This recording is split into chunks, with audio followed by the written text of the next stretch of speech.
Hi friends, it's Becky, and it is time for some late night beading with Becky.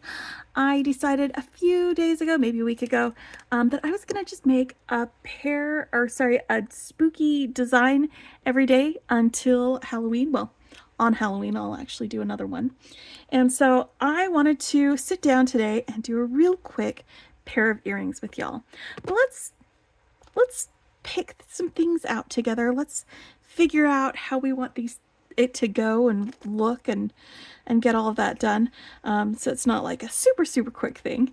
We'll do that. I have spent the day working on projects that I had already started, but that I hadn't finished. So I have been working on finishing things today, and I'm feeling pretty good about it. I'll tell you more about it after we get going with this, but let's figure out what we want to make.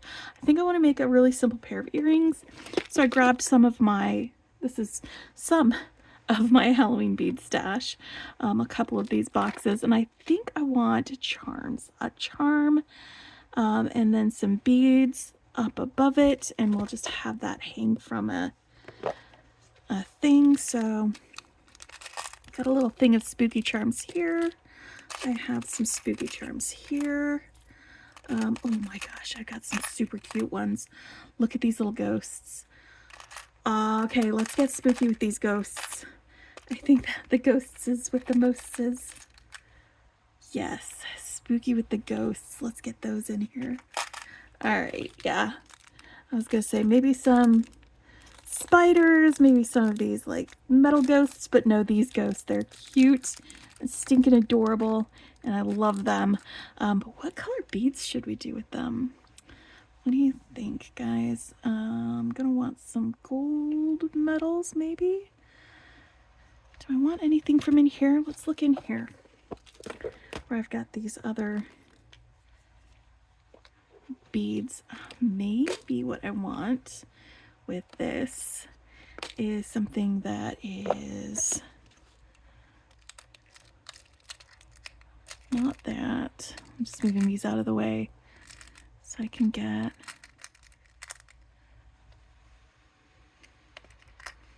something a little more like ethereal right there.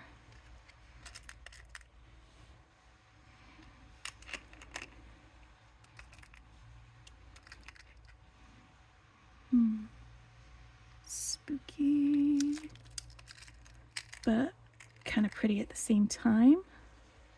Something like that. Let's get some of these filigree bead caps out of here to use with it. Or maybe some of these large size ones. Which ones will work better? Oop. Got this. Or the thing about these like filigree ones is that you can kind of press it against one of these larger beads and it'll fit it like that. Or maybe we'll go with both.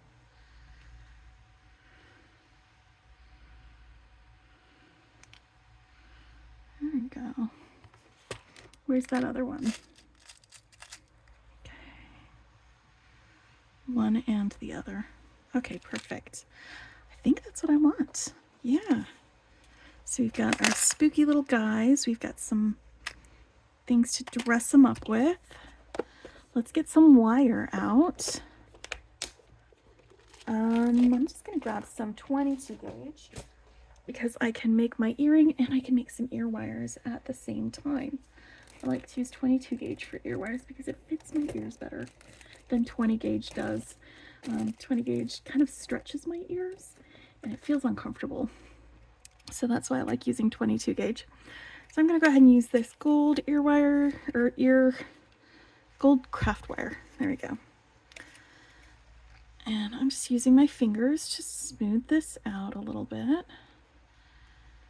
And I'm going to start with cutting a couple of lengths for ear wires first. Where's my... Oh, I think I moved it to a different thing because I was busy making ear wires the other day, and So I was using my double flush cutter for that. And so I've just got my regular flush cutter right here. All right, what? Hey! Went everywhere. But yeah, today has been a finish what I started kind of a day. Mostly, I've been sort of feeling like I have too many projects that I started and have not managed to finish, except, there we go, I found it. Today I went to go make something, and it was going to be a bead weaving project, and I used those little organizational boxes that have a lid on it and everything, and all of them were full with projects that I had started and not finished. So I was like, well, let's finish these so I can actually start the project that I want to make. So I did that, and I'm trying to decide if I want this to be the top or the bottom. Okay, yeah, I think this one's going to be the bottom and this one's going to be the top, because I'm using two different bead caps for that. So that means I need to make a loop here on this end and attach my little guy to it right there. So where are my tools? They're right here next to my thing. I'm going to use a round nose plier and a chain nose plier for making these. When I make my ear wires, I'm going to use my 6-step bill making plier because I like to do that. All right, so a couple of inches down from the end, let's make a wrapped loop. I'm going to bend it back away from me. Make sure that that's sitting on top of there.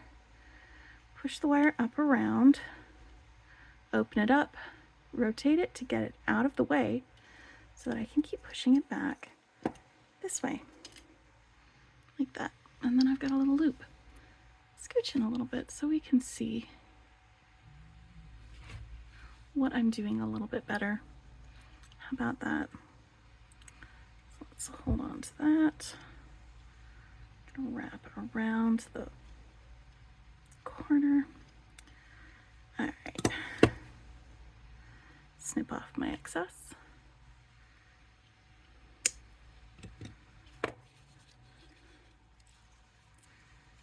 And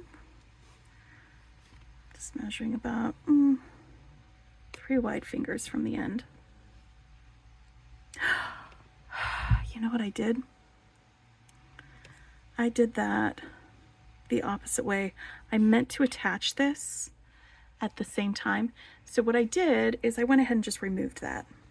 So now this will be the top, which means I can stack these guys on the way I want them to be. Where's the hole that goes through this one?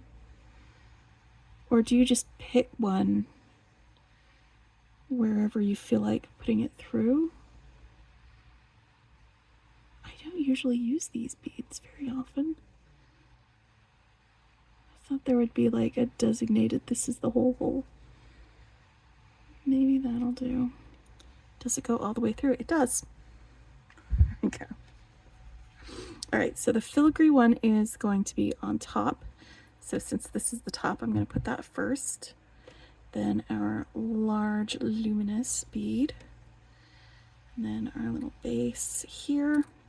And now I can start making a loop that will attach to the ghost. This is what happens when I talk while I'm doing it. I'm going to hold on to my guy. I'm going to want these to go parallel. So when I make my loop, I'm going to want this other loop to be facing me, not turned into a little line to the side, but facing me like a circle.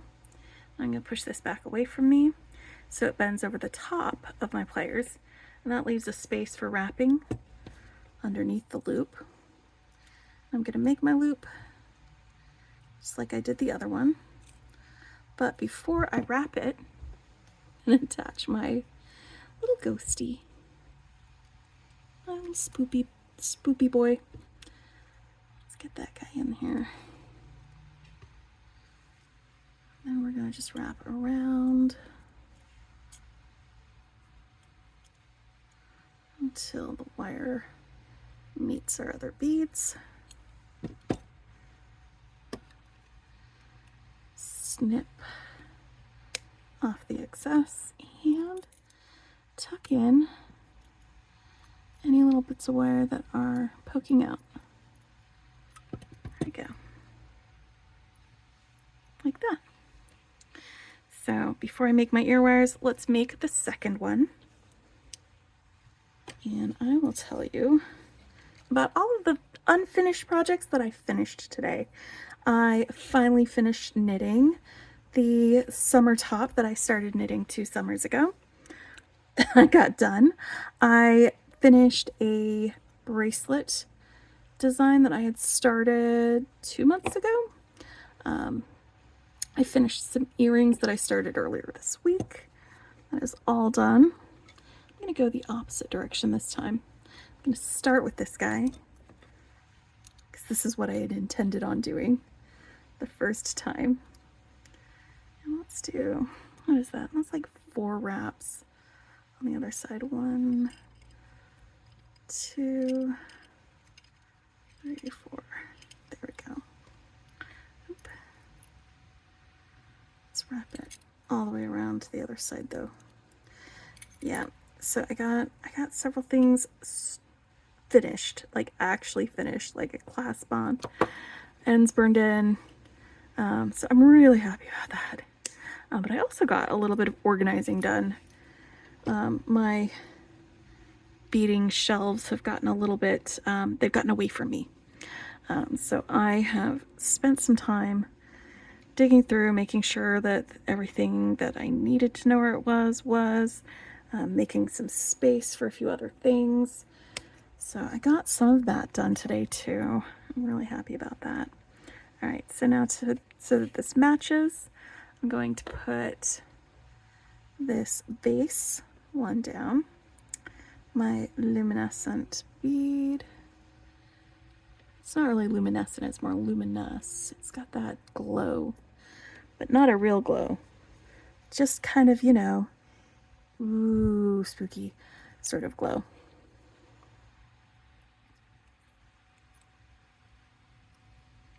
There we go.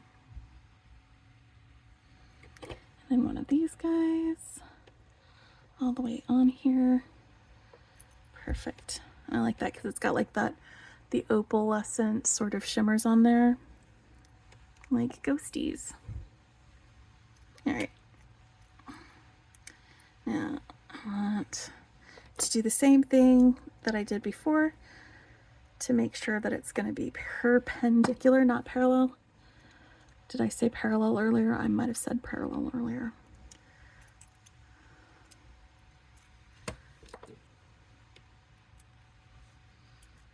But hopefully you guys know what I meant. And it is always possible, by the way, to change the orientation of your loops after you've made them. You don't have to start with making them that way. I just like to do it that way so that I don't have to mess with it later.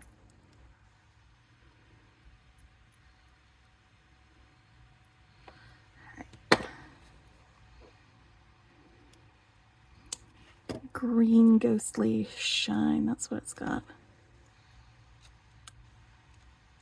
Alright, let's make some ear wires for our little ghosties. I'm going to set them aside real quick. Make sure that the ends of these 2 wires are cut flush. I'm just going to do some real simple ear wires.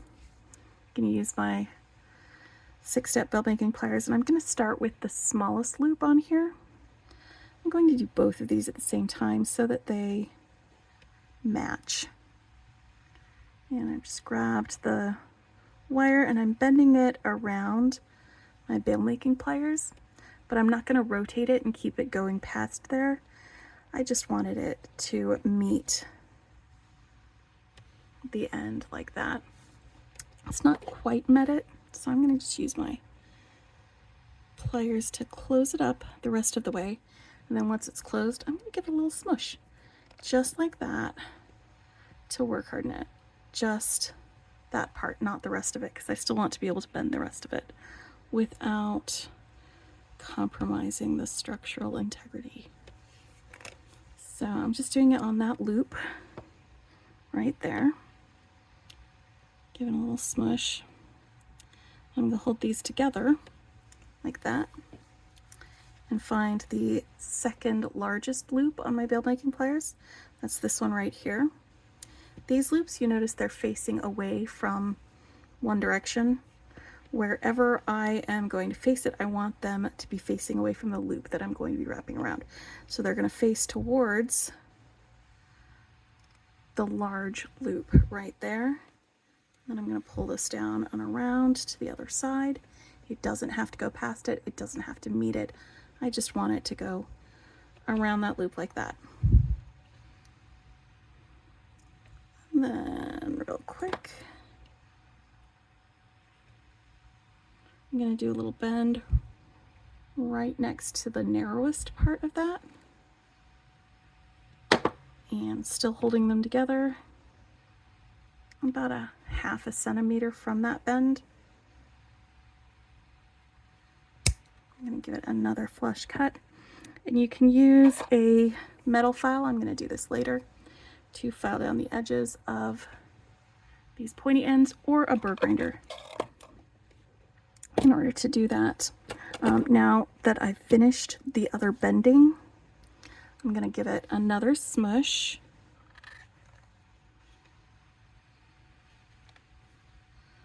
So it stays earring shaped.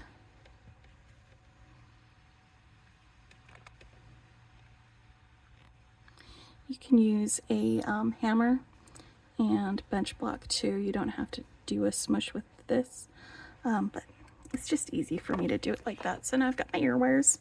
I'm gonna swing open this loop, put it through that top loop on the earrings that I started making earlier.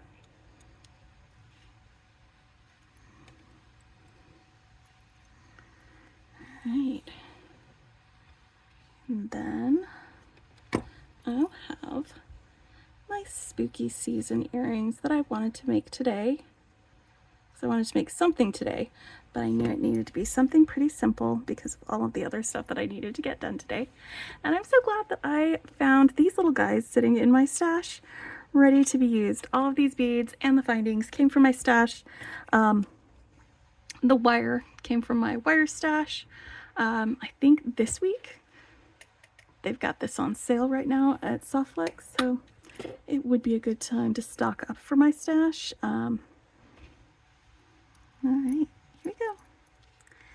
Halloweeny. It's very Halloweeny. All right, hope you guys are having a great day. Hope you're having a great weekend. I will show these to you tomorrow on my wrap up, because I like to do a weekly wrap up on Sundays so that you can see all of the other things that I've made during the week. Have a good night. Happy beading.